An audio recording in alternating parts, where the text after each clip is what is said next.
di jantung kota Malang, berdiri sebuah raksasa bisu yang telah menyaksikan denyut nadi sejarah Indonesia selama hampir seabad. Ia bukan hanya tentang gemuruh gol dan sorak-sorai supporter. Ia adalah lembaran buku sejarah yang terbuat dari beton dan rumput. Namanya Stadion Gajayana.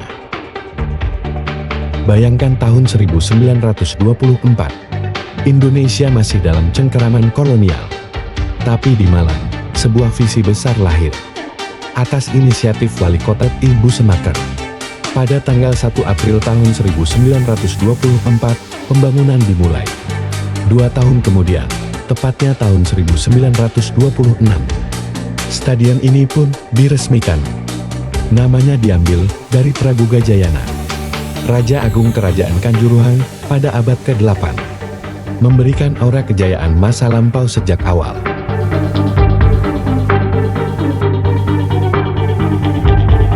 Pada masa kelahirannya, Gajayana sudah menjadi sesuatu yang megah. Dengan kapasitas 5.000 hingga 10.000 penonton, ia adalah salah satu arena terbesar dan termodern di Hindia Belanda. Kompleks olahraga di sekelilingnya menjadikannya pusat kebanggaan masyarakat.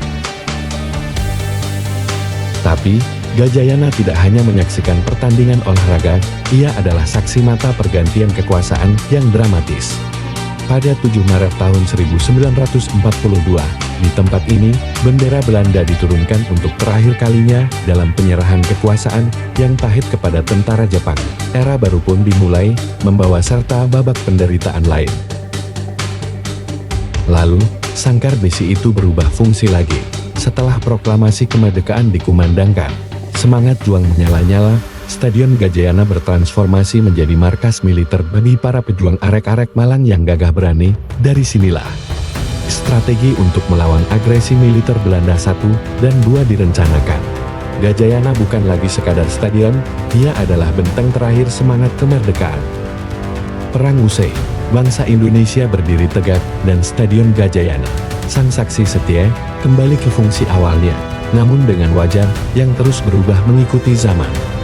Dari kapasitas awalnya yang 10.000, pada awal tahun 1990-an, stadion legendaris ini mengalami renovasi besar. Kapasitasnya membengkak menjadi sekitar 17.000 penonton, siap menyambut euforia sepak bola modern. Perkembangan tidak berhenti di situ. Pasca tahun 2008, sebuah transformasi besar kembali terjadi. Tribun-tribun dibangun lebih tinggi dan kokoh. Fasilitas diperbarui, dan kapasitasnya semakin diperluas, menjadi sekitar 25.000 penonton. Sorotan lampu stadion, yang terang benderang, menggantikan cahaya remang-remang zaman kolonial, simbol dari kemajuan yang terus bergulir. Hari ini, ketika kita duduk di tribun Stadion Gajayana, yang kita dengar bukan hanya teriakan gol, tetapi juga bisikan angin yang bercerita tentang keberanian, kepahitan, dan kemenangan. Dari gagasan seorang wali kota Belanda, menjadi panggung pidato Bung Tomo, hingga menjadi rumah bagi puluhan ribu supporter yang berapi-api, Stadion Gajayana adalah lebih dari sekadar bangunan.